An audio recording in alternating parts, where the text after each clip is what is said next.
Welcome to this explainer. Okay, today we are diving into a really intense, fascinating white paper by researcher Daniel Klewer. It's called Sovereign Knowledge Systems: Separating Probabilistic Cognition from Consequential Authority. Now, I know that's a mouthful, but what it actually does is completely rethink how we handle AI. It takes this massive, terrifying technical problem and turns it into a visceral story of containment and control. So if you've ever wondered how we can actually build safe agentic AI without just, crossing our fingers and hoping the model behaves itself, you are in exactly the right place. We're going to look at how Klewer redesigns the entire architecture of AI systems to strip away unearned trust. Let's jump right into the high-stakes question at the heart of all this. If an AI hallucinates, why on earth do we let it pull the trigger? Think about it. Right now, large language models are being plugged straight into workflows that used to rely on strict, deterministic, hard-coded rules.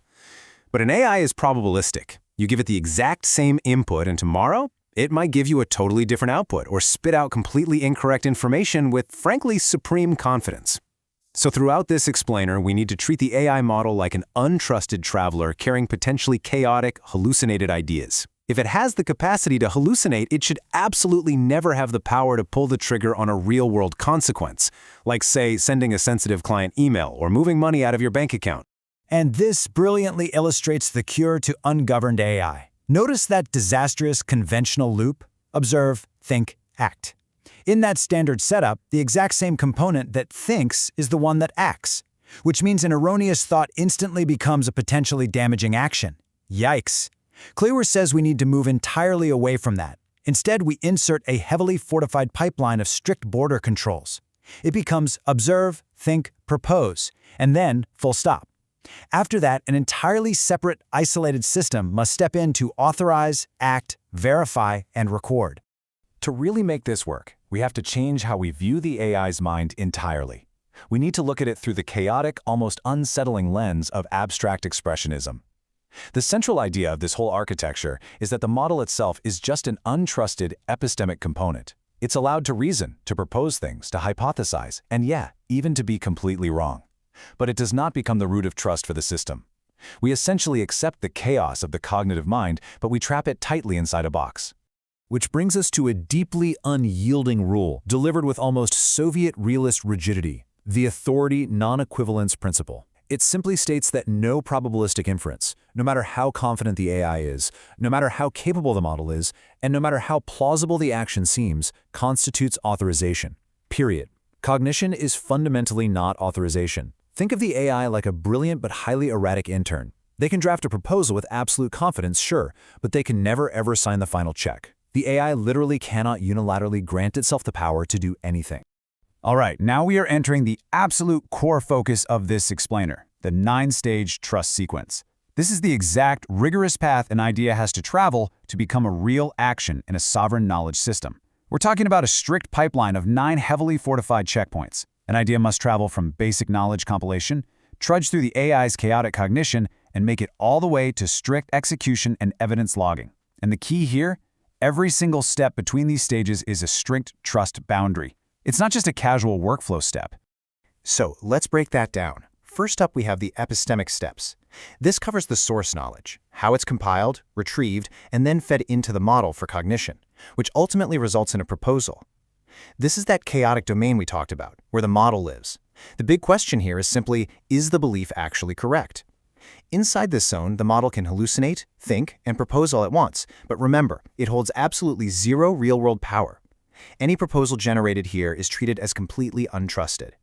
But the very moment a proposal tries to leave that epistemic domain, it slams right into the authority steps. Leaving the chaos behind, the AI hits these impenetrable iron gates of deterministic bureaucracy. Here, the system asks one question. Was the operation legitimately authorized? And this decision is made by an external, frozen, deterministic policy function. It doesn't look at the AI's output, it doesn't care about probability, and it definitely doesn't care about confidence scores. It only looks at cryptographic identity, granted permissions, and the system state. All of the AI's perceived authority is completely stripped away. Finally, if an action somehow actually gets authorized and executed, we hit the execution steps. These act as monumental cryptographic vaults. The question here is, did the action actually happen exactly the way it was recorded? An executor just claiming it succeeded? Not good enough. The system requires independent verification, literally recomputing the expected state, and it logs everything into a tamper-evident cryptographic ledger. Basically, we force the system to re-verify reality rather than just blindly trusting the machine's self-report. Now, what's really interesting about this layout is how those 9 stages cleanly separate truth, permission, and fact into completely isolated computational zones. In most conventional systems, these ideas are often blurred together in a messy way. But here, they are hard architectural boundaries. The transformation boundary admits only compiled facts. The authority boundary admits only externally signed grants. And the execution boundary admits only already authorized operations. By keeping these domains, epistemic, authority, and execution, in completely separate boundaries, a hallucinated truth can never silently promote itself into a permitted action. Think about it. If the epistemic domain fails, meaning the AI comes up with a totally incorrect, hallucinated conclusion, the authority domain will catch it and correctly reject the proposed action. The brilliant thing about this architecture is how it repeatedly applies the exact same philosophical move. Don't try to make the component trustworthy, just remove the authority that would make its untrustworthiness dangerous. Okay, so let's actually put this unyielding system to the test. In the paper, Klewer runs something called Experiment 4. He deliberately introduces a hostile, malicious AI brain right into the system. He essentially gives the AI explicit permission to be wrong, to be malicious, and to attempt every single trip a hostile operator would try to breach the borders. It is literally instructed to walk a full attack chain in a single run. And the architecture proves its absolute resilience here. Just look at how it responds. When the hostile AI requests an unauthorized capability, rejected. When it attempts privilege escalation, rejected. If it tries to forge an identity, modify an approved action, fake a successful execution report, or even tamper with the cryptographic audit log, every single attempt is systematically blocked or detected at the precise boundary it tries to cross. The AI's malicious intent never ever translates into consequential reality. 0. That is the exact number of false authorizations achieved across 5,000 randomized attack vectors in a completely blind, threat model agnostic fuzzing harness. This wasn't just a basic test of expected behaviors. The researcher threw 5,000 randomly generated, malformed, forged, and totally out-of-scope requests at that authorization boundary, and the result was 0 false accepts. The system held completely firm. It's just a striking numerical validation of separating cognition from authority. But despite this monumental success, we really have to address the rigorous academic limits of what this cryptographic sovereignty actually solves. Sovereignty in this specific context means having local control over identity, policy, and execution. But the paper outlines a really fascinating and honestly unintuitive result. A perfectly governed system can still do the exact wrong thing. Let me explain why. The crucial takeaway here is what we call the non-implication caveat. A perfectly authorized system can still do the exact wrong thing if the source knowledge itself is fundamentally poisoned. For example, if someone secretly changes a source document to say a medicine dosage is double what it should be, well, the system will faithfully compile it, the AI will reason correctly from that bad knowledge, the policy will authorize it because it technically matches the rules, and the execution will succeed flawlessly. The architecture guarantees execution integrity for sure, but it does not guarantee epistemic truth. It is a massive open problem known as knowledge poisoning.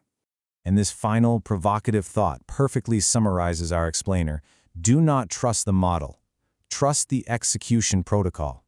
You see, you don't actually need a perfectly safe model if you have a perfectly sovereign protocol. By isolating the chaotic mind of the AI behind strict checkpoints of authority and verification, we can harness its incredible power without surrendering our reality. But it does leave us with one terrifying question to chew on. If we successfully lock the AI in a perfectly secure vault, how do we protect the truth of the information we feed into it?